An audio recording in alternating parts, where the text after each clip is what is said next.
Hi, I'm Ztarli, and in this video, I'll be showing you how to draw a dragon using basic shapes. All you need to follow along is a blank piece of paper, a pencil and an eraser, or a digital art program that mimics these tools. I'll be using Artflow for Android, and I'll be using the paintbrush tool, the smooth tool which takes the wobble out of my hand stroke, as well as layer tools to turn down the opacity of the drawings I have done.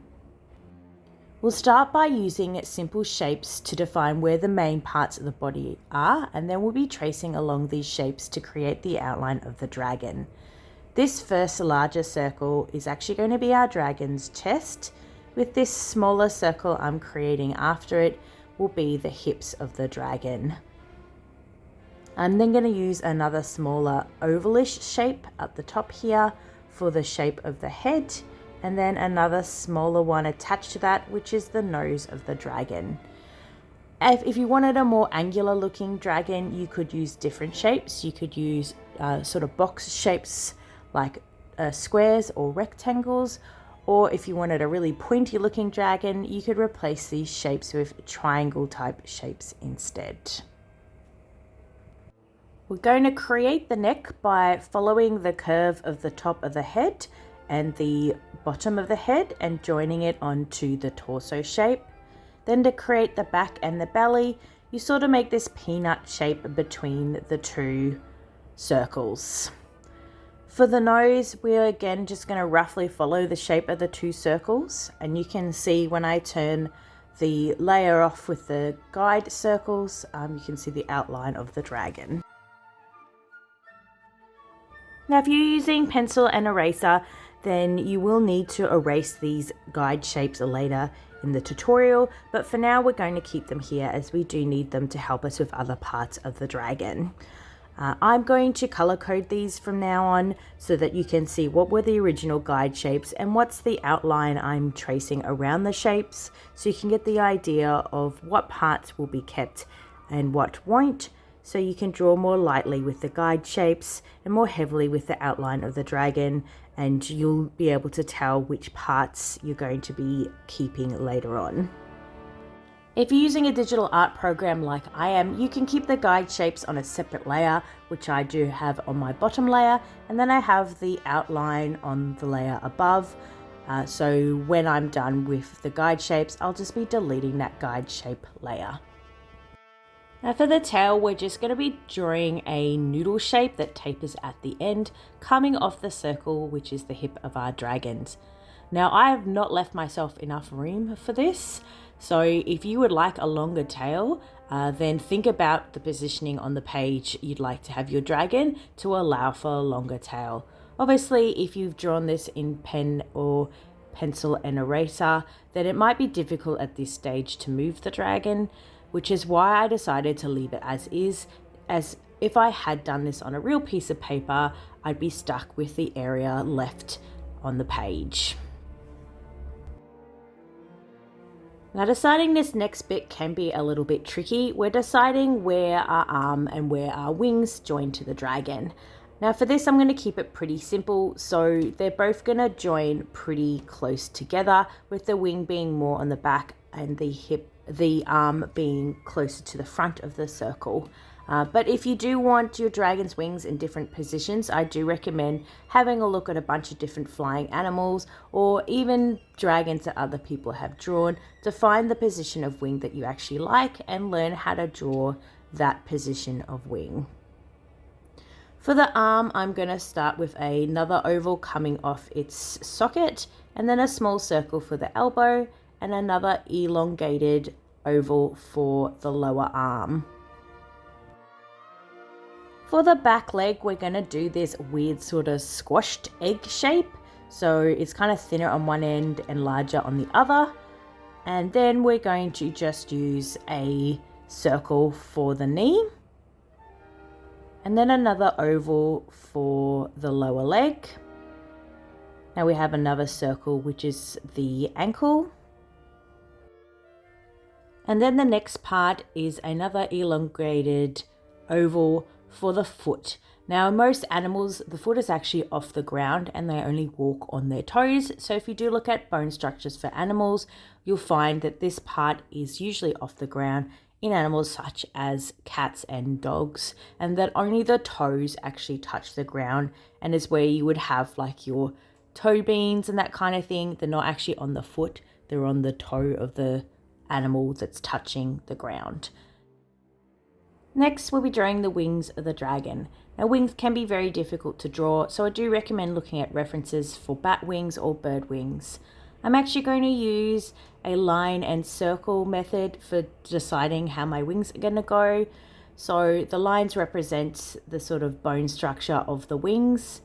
This sort of square shape here is where I guess the hand would be. It does help with drawing wings that you envision it as your own arm, and that the hand is where all the wing bones come off, and as well as where you'd have a thumb claw if you'd like to have one. So I'm just drawing little circles here to dictate where the finger bones would be coming off, with the larger circle being the thumb bone.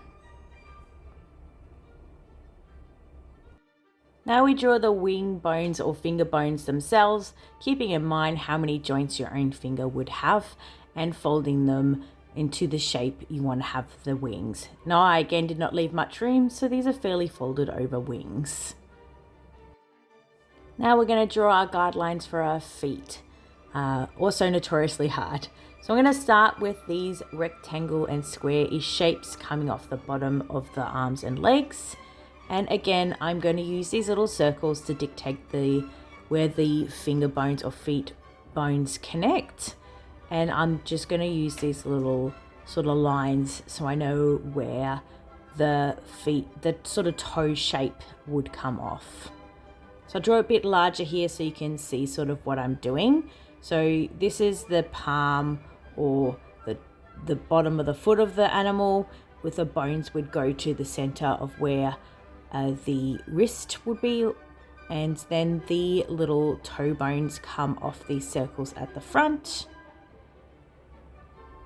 And that's basically the basic shape. This is fairly simple sort of shapes we're dealing with here. You can look into in more detail again if you'd like to look up references for skeletons. It is a good way to start to sort of decide how to draw your guidelines. So now I'm ready to continue with the outline of my dragon. I'm just going to erase away where my guidelines crossed the belly of the dragon so that there's room to draw the legs over top of these shapes.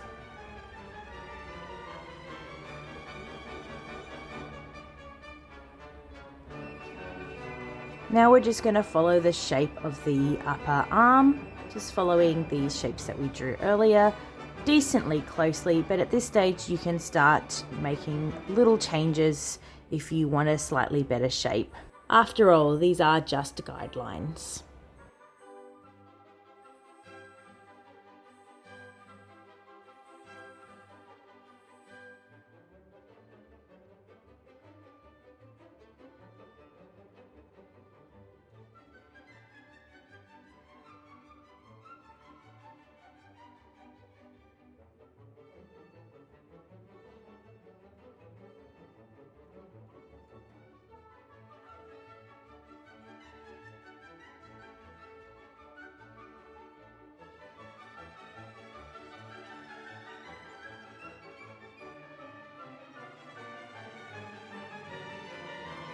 Now with the wings, because we did just draw the bones and not the sort of muscle structure, you will have to keep in mind that you don't want to exactly follow these very thin lines, and we're just going to draw a shape around the bones. Follow them fairly closely, as especially in the upper parts of the wings, they do look very bony and very skeletal. So it's just the lower part of the wing that you do want to make sure there's a bit of muscle structure too. And then for these smaller finger bones, you can follow it a bit more closely.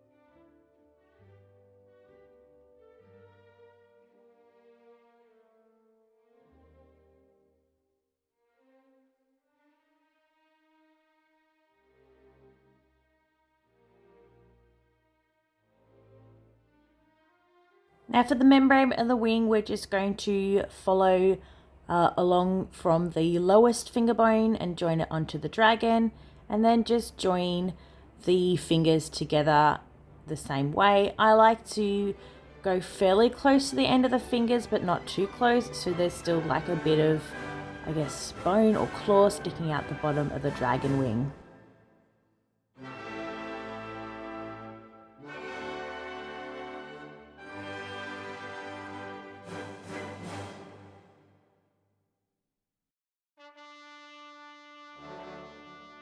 Now I'm just replacing this back line with a less solid line so that you still sort of know where the membrane is connecting to the body, but there isn't a solid line, so it sort of looks more transitional between the membrane of the wing and the body of the dragon. Now for the feet and the hands, we are again just going to follow this shape fairly roughly. So because these are the bones, we do want to make some sort of round shapes around the shape of these bones. So just exaggerating, sort of like inflating those bones. And the claw would just come off the end here. There are several different types of claws you can do. If you want like quite vicious looking, then you could look at bird claws like hawks or eagles. Or this sort of type that I've gone with is sort of between like human fingernails and I guess like a dog kind of, but I'm just popping them on the end of the fingers.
So here we have our basic sort of outline of our dragon, and here are the guide shapes we use to get that shape. We're now going to move on to adding the finer details of the dragon, which can be far more time consuming than just doing the outline of the dragon, as a lot of the character comes into play once you start adding these details. Now we're going to start with the eye. It's just a circle on the head somewhere, and don't worry if it looks kind of shocked at the moment. This is just so we know where the eye is positioned. We will be adding eyelids to the dragon so it doesn't look so surprised. I'm going to go with a wedge shape for the eyelids as it is looking forward, and a lot of predators do have forward facing eyes. So if you look at like a cat side on, then you'll notice that from the side you have a more wedge shape. Now for the pupil, I'm just going to draw a circle within this circle so that I sort of know where it's positioned. I probably could have put it a bit more forward than this, as again we're looking at it from the side, so I probably should have positioned this a bit more forward in the eye itself. But then we're just drawing the part that you can see through the eyelid. Now we're just going to add a bit more detail to this eyelid by following the shape of the circle of the eye, so that you can kind of see that, you know, it has the ability to open its eyes wider. For the mouth, we just sort of roughly follow the shape of the nose and then the cheek. Depending on what kind of look you're going for, you could go for a very straight mouth or a very curvy mouth. Again, reference is a good idea if you're going for a certain look. You could look at crocodiles or lizards or even birds to sort of get the idea of what kind of shaped mouth creatures have. Now I'm just creating a new layer which I'll be doing my details on top of. Now I'm going to add a horn to this, or horns to this dragon. There are lots and lots of different horns you can choose from. Again, references, you could use rams or antelope, or some lizards have sort of thorny growths on them. There's so many different types of horns you could do. You could do just these straight up and down ones, or this sort of circular one is more like a ram, or like this sort of curved up look is kind of like an antelope. So I do like to reference if I'm looking for a new horn style, because there are just so many different types of horns you can choose from, and you can of course mix and match them, or have several horns or just one pair of horns, or you don't have to have horns at all. For the detailing of the horns, you mostly want to follow the shape. So in this case, we're just following the ring sort of shape of the ram horn, and then just defining what's the underside of the horn and what's the top side of the horn. You could get sort of fancy with these up and down ones. So if you were having like a plated dragon, you could follow the shape of the horn with your plates. Or if you're doing an antelope sort of horn, you could have them twisting. So you could draw these sort of twisting lines and give them a bit more different definition to sort of give the idea that the horns twist in a certain direction. There's also antlers. You can also have antlers on dragons, which I think can look very cool, especially if you want to make an Eastern sort of looking dragon. They quite often have antler-like horns, generally not forward-facing ones. Quite often they're the ones that go straight back, but just experiment and see what you like. You don't have to stick with a set of horns just because you've drawn them once. You can always change up your design later down the track.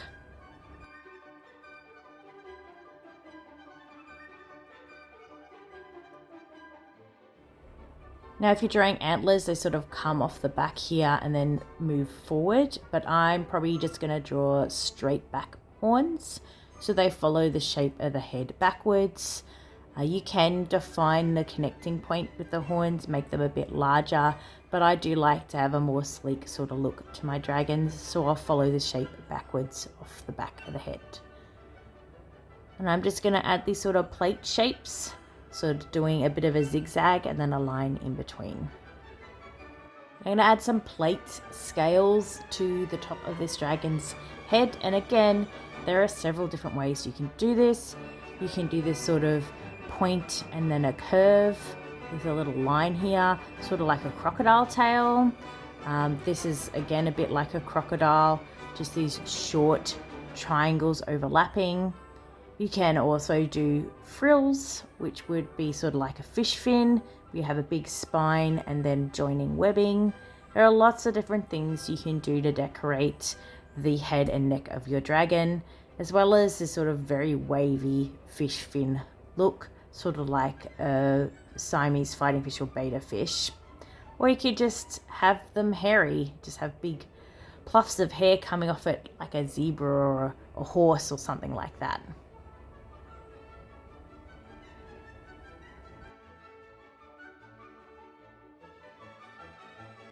Now I'm going to go with the first sort of idea for my spine and spikes. So I'm just doing these sort of curved shark fin kind of shapes and then curving them to follow the shape of the neck and doing this little sort of rounded bit to join them onto the body.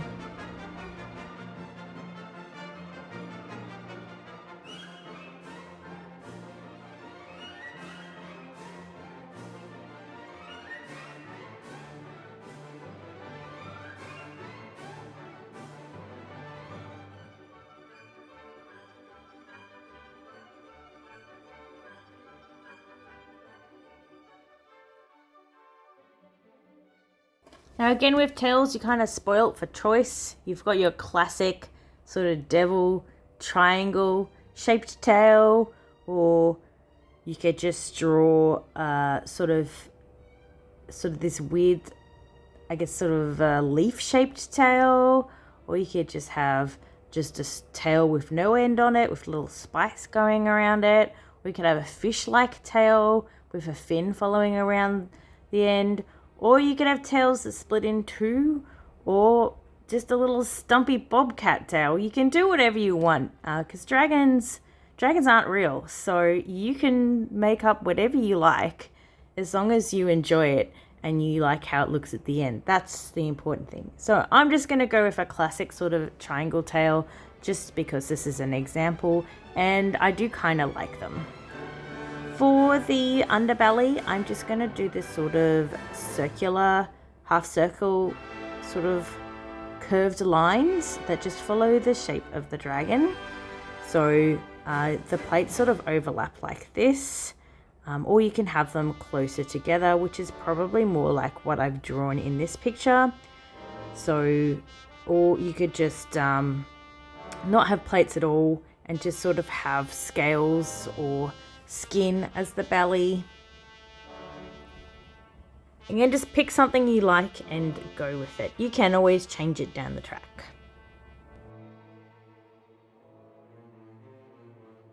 Now I'm going to add a little ear to this dragon. Some people don't think dragons should have ears, but again, they're not real. Some people say that they shouldn't have ears because they're based on reptiles, but reptiles don't have wings, at least now they don't. And there's never been a creature that has a reptile that has had 6 limbs. So I think it's fine to have ears. If you like it, do it. There's lots of different ears you can go with. Just pick something you like, or don't put ears on them at all. I kind of sometimes use them and sometimes don't. My own dragon character actually has massive antelope type ears. I've just added a couple little spikes at the top here to define the brow, and we're now going to add some scales to the dragon. There's so many different types of scales that you can choose from. You can have these far apart sort of square looking ones.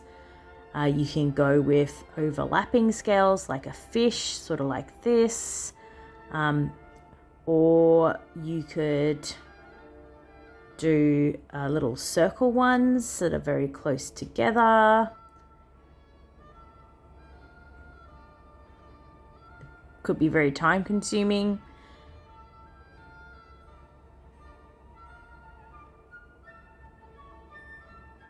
Or you could just do sparse little ones here and there, and sort of a leathery skin texture. Or you can use all of them, because some reptiles actually have several different types of scales. You could go with these sort of close together, like the underbelly of a crocodile, rectangular scales. It's up to you. It's up to you what type of style you want. I typically tend to go with several different types of scales depending on where they are on the body. I like to have larger scales where the skin sort of stretches, like on the shoulder or on a cheek, because I enjoy coloring the space in between the scales and I think it looks kind of cool.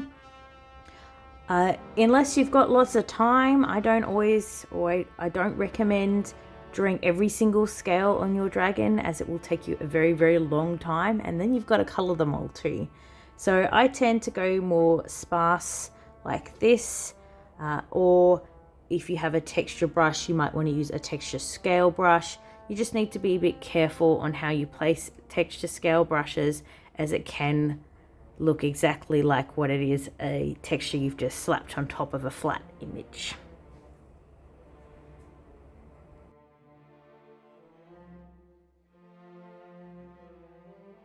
For the feet, I'm just going to do something fairly simple and sort of leathery or scaled look by following the shape of the toes and doing these little lines across them, which kind of taper as they go up the leg. Just so you know, it's not like fur or just skin. It's definitely got some kind of scale or leathery sort of feel to it. You can detail these more by adding plate scales on top of them, but for now we're just going to go fairly simple with just these little lines.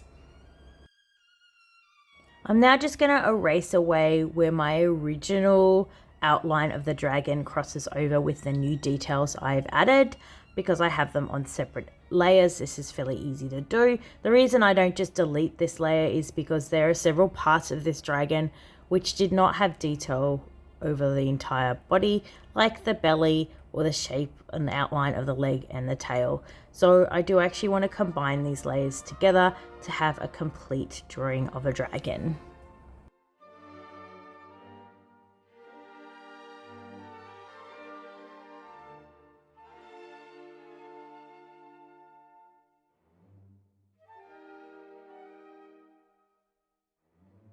Now to finish this up, I'm just going to add the legs on the other side of the dragon and the horn on the other side of the dragon.